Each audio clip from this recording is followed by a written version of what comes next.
Key was, just limit the big plays. They had a few in the second half that we got to work on, but the key was just to limit the big plays overall.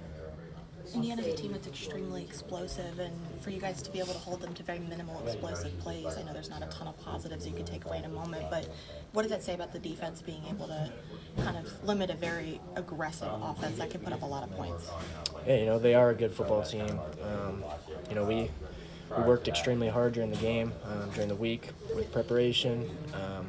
We just came up a little bit short today, but everyone definitely fought and gave it their all for sure. What happened on that last drive of the first half? It looked like they were running out the clock, and then suddenly they get 3 points.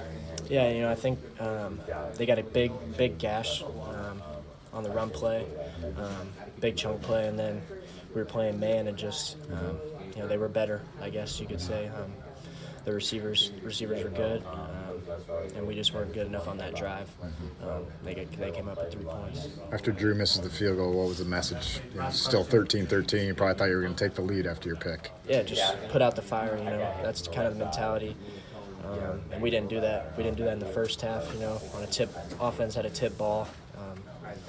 They got at the 20, and we didn't put out the fire. They had 2 plays, touchdowns. So, we just got to be better at limiting those type of things when the game comes like that. Can you tell me what's going through your mind when you get that interception? That's your first Hawkeye interception, right? Second one. I had one last year. You have one last year? Okay. Yeah. Well, what's going through your mind when you get that? Just try to get as many yards for the offense.